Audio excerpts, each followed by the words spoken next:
Chers amis, chers frères, chères sœurs, chers chercheurs de Dieu, nous voici rendus au 7e dimanche du temps ordinaire de l'année A. D'emblée, c'est quelques questions. À qui est-ce que je ressemble? À qui dois-je ressembler? Qu'est-ce que nous vivons? Qu'est-ce que nous enseignons dans nos familles? Ces questions sont en lien avec la parole du jour, où le Seigneur vient nous inviter à lui ressembler. En fait, tout au long de ce dimanche ou de ces textes, il est question de se demander très simplement à qui est-ce que je ressemble. Nous connaissons tous l'adage consacré tel père, tel fils, tel père, telle fille. À partir donc de cela, le Seigneur vient inviter chacun et chacune d'entre nous à lui ressembler. Lui qui est notre Père, lui qui est notre Dieu, lui qui est le Créateur. Dans une société en quête de repères, en quête de modèles, dans la famille, dans la société et presque partout ailleurs, aujourd'hui, nous sommes contents que le Seigneur nous dise qu'il est le modèle à imiter, qu'il est le repère à partir duquel nous devons réguler nos agirs. Il nous dit aujourd'hui que nous devons, dans le processus d'éducation et de sanctification, avoir les yeux uniquement fixés sur lui. Mais aussi nous sommes appelés à être pour les autres des modèles, n'ayons pas peur de le dire, pour les autres des repères. En somme, lâchons le mot, nous devons être saints. Aussi, quelques questions que je nous adresse. Est-ce que je désire tous les jours être saint? Qui sont les saints? On répondrait, ce sont les amis de Dieu. Est-ce que je veux être saint? Eh bien, question anodine, mais importante, qui ce dimanche reprend toute sa valeur. Nous savons demander l'intercession des saints. Et voilà la belle prière de la litanie des saints, à mon sens, que je crois, devrait revenir dans nos familles. Prier avec la litanie des saints, prier avec les saints, c'est de se dire que ce que Dieu demande à l'homme n'est pas impossible. Quel est le projet de Dieu pour toi et moi? La première lecture nous le dit. Le projet de Dieu est simple. Dieu veut que je sois saint. Dieu veut que je lui ressemble. Pourquoi être saint? Parce que Dieu est saint. Rappelons-nous alors la Genèse. Dieu dit, faisons l'homme et la femme à notre image et à notre ressemblance. C'est largement suffisant pour que nous voulions devenir comme lui. Maintenant, qu'est-ce que être saint ou comment être saint? Là encore, le Seigneur va nous donner des exemples bien précis. Dans toujours la première lecture, en nous rappelant que l'amour du prochain est la matérialisation de cette sainteté-là. Aimer l'autre, aimer son prochain est un chemin vers le ciel. Donc, quand on se rappeler cette mélodie de la sœur commande, mon chemin pour aller à Dieu, c'est toi, mon ami. Mon chemin pour aller à Dieu, c'est toi, mon frère.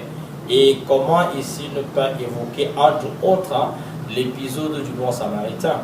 Le Seigneur nous invite, justement, dans la logique de lui ressembler, à n'avoir aucune rancune, aucune haine, aucun sentiment négatif, je vais dire ça comme ça, contre son prochain, qui lui aussi est un enfant de Dieu, qui lui aussi jouit de la même dignité de fils ou de fille de Dieu.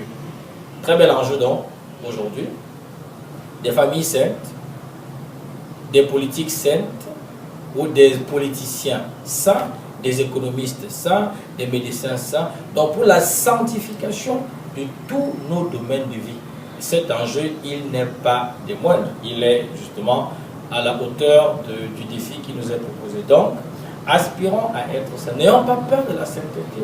N'ayons pas peur à aspirer à la sainteté. Les saints qui nous ont précédés ont fait ce pari Ils ont pris Dieu pour modèle et ils ont compris toutes les implications. Être chrétien, c'est aimer Dieu de tout son cœur, de toute son âme, de toute sa force et son prochain comme soi-même. En fait, le Seigneur dit, si tu ne t'aimes pas toi-même, tu ne peux pas aimer Dieu. Et la question est donc intéressante. Comment je m'aime sans tomber dans le narcissisme ou l'égocentrisme? Est-ce que ce que je me fais à moi, je le fais pour les autres? Une autre règle, fais à autrui ce que tu voudrais qu'on te fasse, ou on peut la retourner, ne fais pas à autrui ce que tu ne voudrais pas qu'on te fasse. Voilà autant de pistes qui nous aident à désirer la sainteté.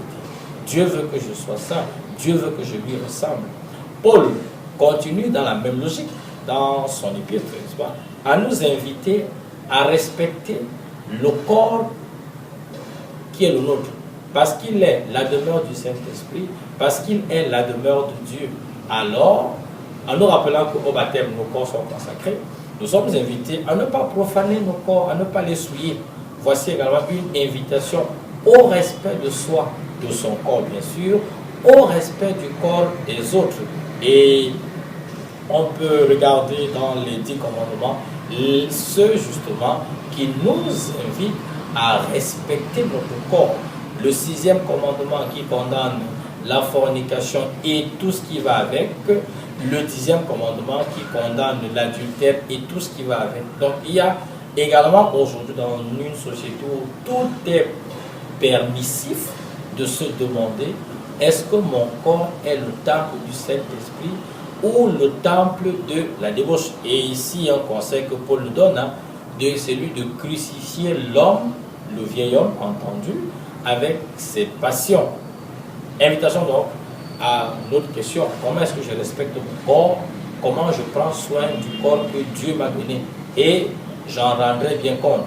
Et dans la même perspective, pour mieux comprendre les enjeux qui se cachent derrière cette consigne à respecter son corps en lien avec la sainteté, Paul a dressé dans toujours la première aux Corinthiens au chapitre 6, versets 9 à 10, une liste, peut-être non exhaustive, mais une liste quand même, de ceux et celles qui n'hériteront pas du royaume des cieux.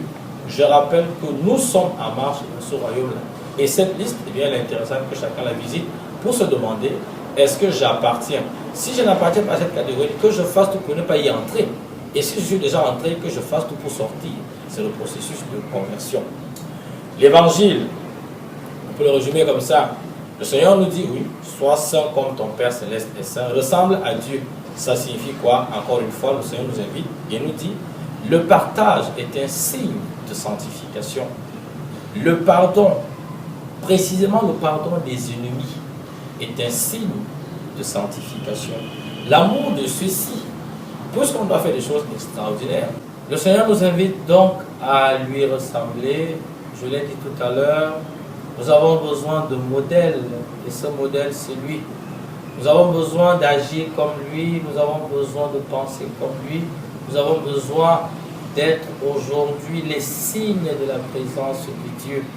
Si Dieu pardonne, alors nous, ses fils, nous devons pardonner. Si Dieu partage, alors nous, ses fils, nous devons partager. Si Dieu ne garde pas rancune comme le prévoyait la loi du talion, nous aussi, on ne doit pas garder rancune. Si Dieu est bon, nous, ses enfants, nous devons l'être également. Simplement, il est question de ressembler à celui qui nous a créés, si et seulement si nous sommes convaincus qu'il est notre Créateur. Elle est exigeante, oui, cette parole qui nous invite à être saints. Désirons donc cette sainteté et qu'elle nous transforme. Et dans le monde, soyons, disons-le, des agents de transformation du monde de l'intérieur.